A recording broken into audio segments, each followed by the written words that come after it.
Hello, it's Jang here once again with a LEGO Star Wars The Force Awakens set. This is Kylo Ren's command shuttle. Comes with 1,005 pieces and includes 6 minifigures that you see there at the front. It's a very interesting design of craft, really piques my interest. I'm not sure if it piques your interest, just in its design, you know, how it looks in the movie. We've only seen, as of the time of this video, only seen, I think, a single shot of it actually flying from behind, and there's a little bit of transformative feature to this thing, so this isn't really its primary look. This is its landed form. It's you know, it's one of those Star Wars shuttles, and you know how they always have to change them up and make the wings move or something. As is common with these sets with the moving wings, you do have to put it on a stand or hold it up in the air in order to do part of the transformation, and the stand is not included. Here, these wing tips, basically, the little ones come down a little bit, but this is a dramatic change in the overall length right there. Bring this up. There's a little locking mechanism. I'll show you in just a second, but bring these up like so, and that is where it goes. That is quite a different stance, and really, I mean, this is quite tall. When you compare that to a minifigure right there, that's a lot of minifigures in height, so this is actually really impressive to see on display, especially looking at the studded side. Of course, always when you look at the undersides of things, at least to me, they don't look as good as looking at the tops. And that's just something that's difficult to get away from with LEGO unless you do a whole lot of building to get two sides having the studs facing outward. Unfortunately, what's missing from this that we have seen in one of the trailers already is that the wings should be able to fold out quite significantly out this way.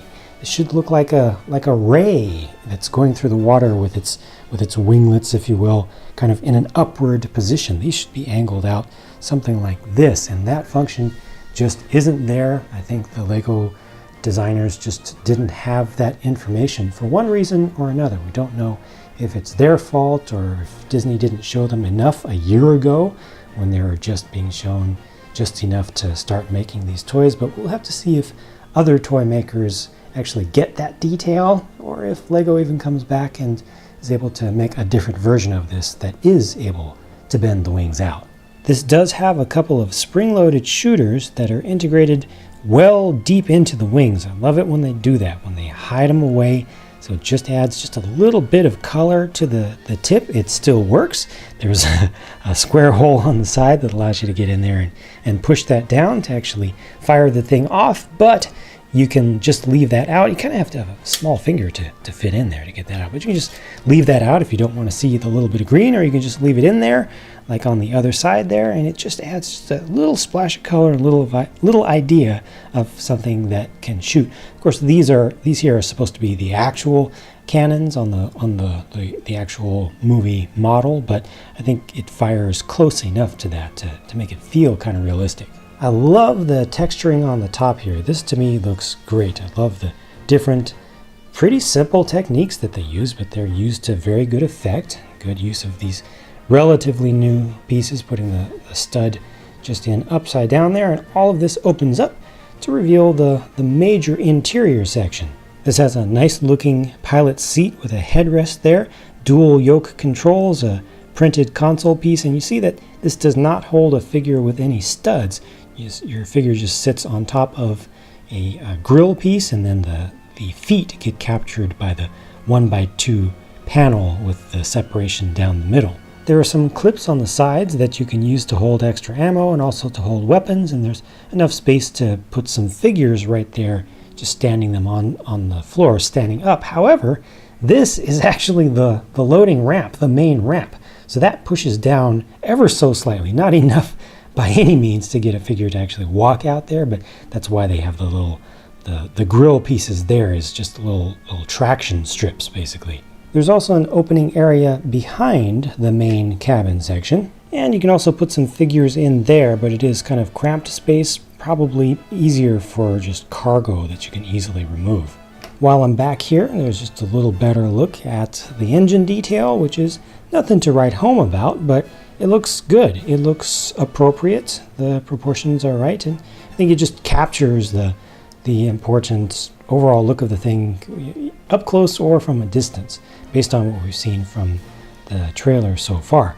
Now, while I'm back here also, I mentioned the wing locking mechanism, and that's this little section right here, which has the ability to be pulled out. So right now it's locked in its extended position, and this is a little ball piece just at the end, a little Technic pin with the ball at the end of it, and that will snap right into a couple of clips right there. It's a 1x2 plate in there with clips at the end, two clips sticking out, and that just snaps right into place. When you let that go, it unlocks it, and then you can move the whole thing down. So this is actually connected to an axle inside of the wing assembly that moves with it. Looking at the other side, the whole thing, you pull this out, and this all just turns around and comes down like so. So to extend them, this goes up, has a little bit of friction, fits together very nicely there with inverted slopes and regular slopes, and push that into place and it locks it. Here are the two named characters in the set, Kylo Ren himself on the left and General Hux on the right. Kylo Ren gets the new lightsaber blade piece, which is all one piece right there with the T shape. It's actually a cross because it has just a little bit of, come on, get off of there. Wow, that was really stuck in there. A little bit of bar that just sticks out the other end. All one piece. That's how they pulled that off. Also gets a new color for the hilt. That's the existing standard lightsaber hilt piece, but now it's in gunmetal gray. What an incredibly useful color. They do include one extra of that gunmetal gray hilt in the set, but only one extra, so that becomes exceptionally valuable as a part for now.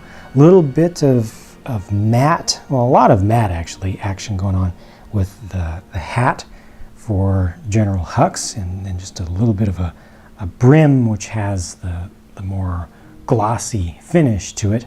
The hood is up here for Kylo Ren, and he has a new cape piece, which is just that kind of upper part that's kind of tattered looking, not very long.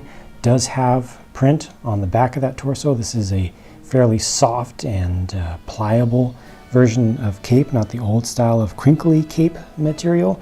When you pull this off, obviously there's no secondary face for the general, but you pull this off and there you can see the face print, which just shows his mask under there, but there's an alternate headpiece for him.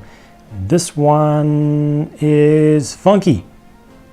Makes him look like a giant alien orangutan head. It's like a orangutan TIE fighter pilot helmet. I do not approve. I don't like that.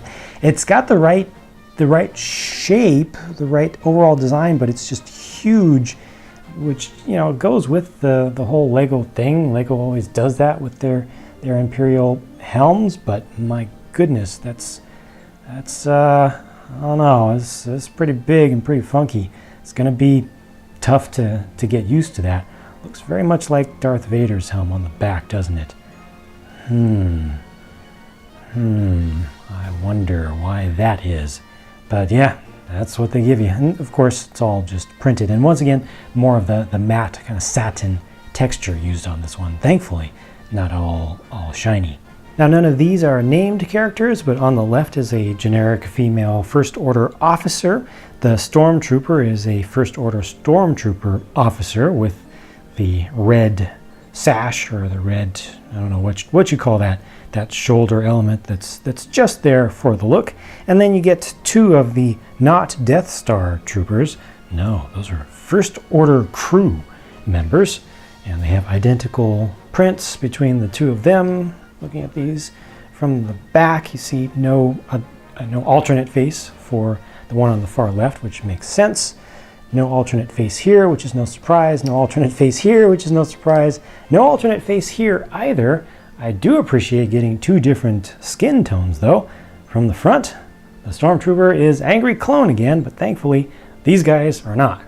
The command shuttle is a very solid build with a lot of interlocking elements and sub-assemblies with Technic bricks and pins connecting things, and then just regular plates connecting along other different axes. It seems to have a lot of design elements that we're seeing in the UCS TIE Fighter. It just works really well, makes for something that is very solid, even though it kind of looks like it could be a little bit unwieldy with so much height and with actually thick wings and not just, you know, stacks of plates. However, the miss with the design and not being able to turn the wings out when it's in flight mode, I feel almost kills its flight mode form. I mean, it flies with the wings out, not just extended up. I like the extension, that works well. The little bits on the bottom are cool and fine. I do wish that it came with a stand though, so you could actually pose it, and that's just consistent feedback across all of these vehicles that need to be on a stand or need to be held up when you transform the wings out. But this just doesn't look right when it's in flight mode. It doesn't look like it's going to look in the movie. So like I said, it's just a major miss. I do not like the orangutan TIE Fighter pilot version of Kylo Ren. I do like the version with just the regular hood. I think that looks good and has that old Mandalorian style, the Revan-esque kind of look to it, which is appropriate, and the scale is nice. The lightsaber, I think, is fine. I know a lot of folks out there in the community have been really disappointed by the design, but comparing to what Lego did for the normal ones, and I think it's fine. I don't have a problem with it personally. Would have been nice to get a little print around the center, the cross of the lightsaber, just to cover that up a little bit in the middle, but I'm okay with how it is. I very much like his cloak, or a little bit of cape on the back.